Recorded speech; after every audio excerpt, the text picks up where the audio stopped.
अस्सलाम वालेकुम नाजरीन, मैं अब्दुल जब्बार सुमरो हाज़िर हूँ आपके programme behind the news with Abdul Jabbar Soomro के साथ। तो शुरू करते हैं आज की खबरें और उन पर तबसरा। सबसे पहले एक बहुत बड़ा स्कैंडल जिसकी बाज़गश्त पिछले कई दिनों से आ रही थी, लेकिन आज वो चीज़ खुलकर सामने आ गई है कि अनाज की जो बाहर से मंगवाई गई है उस पर तकरीबन 500 अरब रुपए का चूना लगाया गया है। पाकिस्तान की सरकार को, पाकिस्तान के अवाम को 500 अरब रुपए का डाका। और ये निगरां गवर्नमेंट ने क्यों किया ऐसा, जबकि यहाँ पाकिस्तान में वीट की फसल बिल्कुल तैयार खड़ी थी, अनाज बिल्कुल तैयार खड़ा था, गंदम। तो उसको बजाय इसका इंतज़ार करने के इन्होंने बाहर से इंपोर्ट की क्यों की? ज़ाहिर है उस पर इन्होंने कमीशनें ली होंगी, बड़े बड़े नोट्स लिए होंगे, क्योंकि बड़े बड़े ताजर इस काम में फंसे हुए हैं। इससे पहले शहबाज शरीफ के आखिरी दिनों में ये समझी गई थी प्राइम मिनिस्टर को कि बाहर से अनाज को इंपोर्ट करना है, लेकिन शहबाज शरीफ ने उसको मना किया था उस वक्त कि अब ज़रूरत नहीं है, क्योंकि 3 महीने के बाद पाकिस्तान में नई फसल आ जाएगी। तो उन्होंने तो इसको मुस्तरद कर दिया था, लेकिन निगरां गवर्नमेंट ने उसको बाकायदा न सिर्फ मंजूर किया और बाहर से अनाज मंगवाई। और ये अनाज कब आई? ये आई मार्च के महीने से इसकी आमद शुरू हुई है, और मार्च में ये आकर सरकारी गोदामों में ये बाहर से मंगाई गई गैर मुल्की जो है अनाज को, गंदम को वहाँ रखा गया। जिसके बाद अब पाकिस्तानी किसानों ने जो फसल उगाई है, ये भी बम्पर फसल हुआ है पूरे पाकिस्तान में, इसको रखने के लिए सरकार के पास जगह नहीं है। तो ये बड़ा बड़ा एक अलमिया है जिसमें 500 अरब रुपए का नुकसान हुआ है। तकरीबन 300 अरब तो यूँ समझे अब इन किसानों का जाएगा। तो इन किसानों से अगर ये नहीं लिया जाएगा अनाज, तो ये 3000 में और 2900 रुपये में, 3200 रुपये में वहाँ बेच रहे हैं गरीब। क्या करें? और जो एहतजाज कर रहे हैं पंजाब गवर्नमेंट, बजाय उनको रिलीफ देने के उनको मारपीट कर रही है और उन्हें जेलों में डाल रहे हैं। तो ये बहुत बड़ा अलमिया जन्म ले चुका है। मरियम नवाज, जिसके बारे में अली अहमद गंडापुर ने कहा है कि पंजाब हुकूमत टिक टाक पे चल रही है, बिल्कुल ऐसा ही है। ये टिक टाक बनाना, रोज़ाना फ़ोटो शूट कराना, मरियम नवाज ने आज ये कर दिया। और मीडिया पर हर वक्त ये खबरें चल रही हैं, लेकिन अमलन काम कुछ भी नहीं है। अमलन ये इनके पास एक बुरहान ये आया है सामने जो वीट का, इसमें भी ये सुरखरू होते हुए नज़र नहीं आ रहे, बल्कि उसमें धंसते हुए नज़र आ रहे हैं, क्योंकि इन्होंने किसान को रिलीफ देने के बजाय उनको डंडे दे दिए हैं, उनको मारा पीटा जा रहा है, जेलों में बंद किया जा रहा है।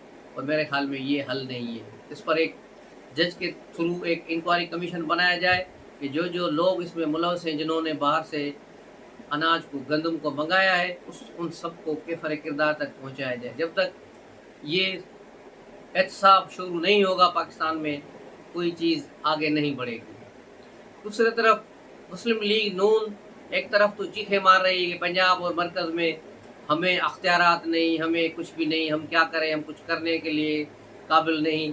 दूसरी तरफ ये पौधों के ही मज़े ले रहे हैं।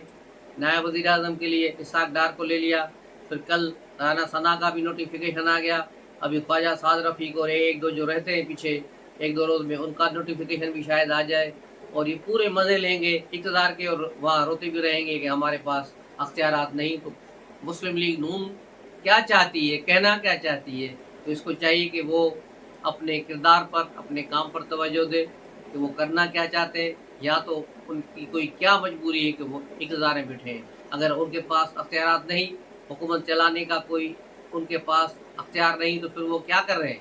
सीटों पर बैठ के वो क्या कर रहे हैं? छोड़ दें, वज़रात उज़्मा छोड़ दें, चीफ मिनिस्टर पंजाब छोड़ दें कि भाई हमने नहीं करनी, किसी और को दो, तो वो खुद ही चलाएँगे। वैसे भी आज मौलाना फजल रहमान ने भी कराची में एक जलसे से खिताब करते हुए कहा है कि शहबाज शरीफ से हम क्या गिला करें, उसके पास तो कुछ भी नहीं, हम तो असल इक़्तिदार के मालिकों से बात करेंगे, शहबाज शरीफ के पास कुछ नहीं। तो मौलाना फजल रहमान ने भी आज खुलकर ये बात की है। एक दो रोज़ पहले भी उन्होंने पार्लियामेंट में एक दबंग तकरीर की थी, जिसके बाद पीटीआई ने मौलाना की तरफ अब दोबारा हाथ बढ़ा दिया है कि मौलाना के पाँव में हम भी अपना पाँव डालें, क्योंकि उनके पास अफरादी क़ुव्वत है नहीं। मौलाना के पास है तो मिलजुल कर अब इस्लामाबाद की तरफ चढ़ाई करने का प्रोग्राम बनाए। लेकिन मेरा नहीं ख्याल कि मौलाना पीटीआई के चक्कर में आएंगे। ये थी सूरत हाल। दूसरी तरफ पीटीआई में भी बड़े मसाइल चल रहे हैं, ग्रुप बंदियाँ, एक दूसरे की लड़ाइयाँ, टांग खींचना अपने उरूज पर हैं। शेर अफजल मरवत, जिनके बारे में कहा गया कि उन्हें बहुत ही पब्लिक अकाउंट्स कमेटी से निकालने के लिए सियासत की गई और उसका नाम भी निकलवा दिया, लेकिन बाद में दूसरे दिन फिर इमरान खान ने शेर अफजल मरवत का नाम दे दिया और दोबारा वो सियासत में इन हो गए। सबसे बड़ी बात जो आज हुई है वो ये है कि बुशरा बीबी के केस में और इमरान खान के तोशाखाना वाले केस में सरकारी वकील ने कहा है कि हम बुशरा बीबी को इस केस में हम रिलीफ देना चाह रहे हैं, उनके साथ हमारी डील हो रही है। यानी ये आज पहली बार ऑफिशियली बताया गया है कि बुशरा बीबी से कोई डील हो रही है और इस डील के नतीजे में क्या होने जा रहा है अभी ये कहना कबल वक्त होगा। लेकिन हमने पहले ही कहा था कि बुशरा बीबी किसी डील के तहत ही बनी गाला गई थी। अपनी गिरफ्तारी से पहले वो किसी जगह पर नाश्ता करने गई थी और नाश्ता करने के बाद ही वो अडियाला जेल आई थी जहां उन्हें गिरफ्तार किया गया था। ये खबर चली, लेकिन फिर इस खबर को दबा दिया गया था। लेकिन अब जब डील की खबरें सरकारी सतह पर आ गई हैं तो इस बात में अब कोई मुज़ायका नहीं कि इस बात को किया जाए कि बुशरा बीबी उस दिन कहाँ नाश्ता करने गई थी और वो इमरान खान के साथ क्या डबल गेम खेल रही है। दूसरी तरफ बुशरा बीबी के पहले शोहर खावर मानिका कह रहे हैं कि उनके घर में अभी भी मुदाखलत हो रही है। जुल्फी बुखारी उनके बेटियों को फ़ोन करके धमका रहे हैं, मुख्तलिफ चीज़ें हो रही हैं। तो ये भी एक बड़ी दिलचस्पी कहानी है बुशरा बीबी की। कभी उसका एक शोहर इन होता है, कभी दूसरा शोहर इन होता है और ये कहानी आगे बढ़ रही है। तो ये केस भी चल रहा है, लेकिन इस केस को अब जो है एक अहम जो केस है, एक लाहौर हाई कोर्ट ने फैसला दिया है, उस फैसले के तनाज़ुर में देखें तो इस केस में इमरान खान के लिए मसाइल खड़े हो सकते हैं। लाहौर हाई कोर्ट ने एक केस दिया था कि एक शौहर ने अपनी बीवी को तलाक देकर उसके अद्दत के दौरान ही दूसरी बहन से शादी की थी, जिसको अदालत ने गैर कानूनी करार दिया और कहा कि अद्दत में शादी ज़ना के मुतरादिफ है। तो ये भी अद्दत का केस है।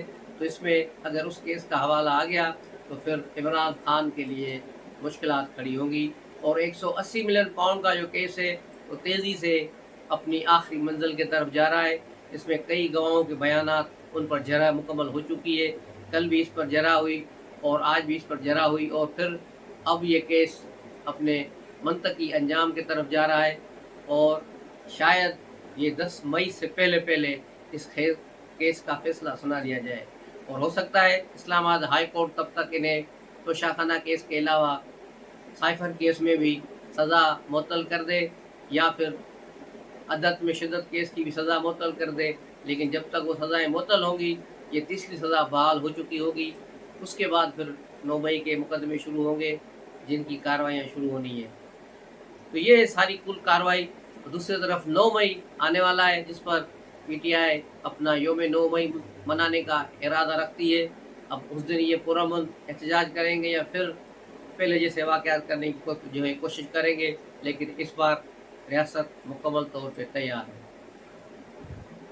दूसरी तरफ कराची में आज आसिफ अली ज़रदारी ने एक अहम इजलास की सदारत की है जिसमें MQM भी शामिल थी और ये पहली बार हुआ है कि MQM सिंध गवर्नमेंट के साथ और ख़ास तौर पे पीपल्स पार्टी के साथ बैठी है और कराची के मसाइल पर बातचीत हुई है, जहां DG रेंजर्स भी मौजूद थे और दीगर कानून नाफिज करने वाले इदारे भी वहाँ मौजूद थे। MQM के ज़राए का हवाला दे रहे हैं कि MQM को जब PML नून की तरफ से नो लिफ्ट का बोर्ड लगा हुआ है तो अब MQM ने सोचा है कि अब हमें सियासत में रहना है तो किसी न किसी बड़ी जमात के साथ रहना है। PTI के साथ तो इनका हो नहीं सकता, तो बज़ाहिर अब ये पीपल्स पार्टी के साथ जा रहे हैं और मेरे ख्याल में पीपल्स पार्टी के साथ MQM का इत्तेहाद एक नेचुरल और फितरी है, क्योंकि सिंध में दोनों फरीक हैं, सिंध में इन दोनों फरीकों को रहना है।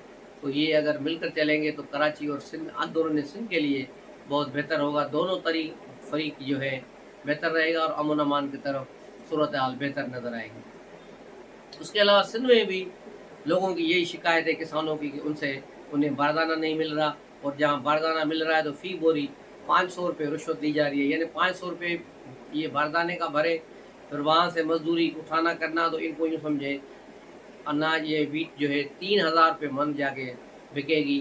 तो ये भी बड़ा जुल्म है। सिंध गवर्नमेंट को ख़ास तौर पे बिलावल भुट्टो को इस तरफ देखना चाहिए और बिलावल भुट्टो ने आज जो कराची में तकरीर की है उससे उम्मीद बंधी है कि PIA और स्टील मिल की जो निष्कारी हो रही है उस पर सिंध गवर्नमेंट और खुसूसन पीपल्स पार्टी अपना अलग मौक़िफ़ रखती है पीयूष पार्टी का ख्याल है कि इसे पब्लिक प्राइवेट पार्टनरशिप के तहत चलाया जाए और स्टील मिल को सिंध के हवाले किया जाए, सिंध गवर्नमेंट इसको चलाएगी।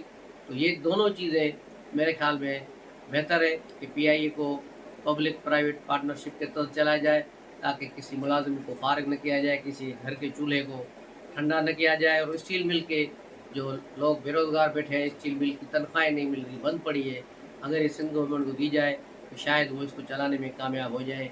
वैसे भी स्टील मिल की सारी ज़मीन गवर्नमेंट ऑफ सिंध की है, तो इसको बेचने के वक्त सिंध गवर्नमेंट एक बड़ा इसके एक होल्डर है, तो स्टील मिल को सिंध के हवाले किया जाए। तो मिलते हैं अगले व्लॉग में, तब तक के लिए इजाज़त दीजिए। अस्सलाम वालेकुम।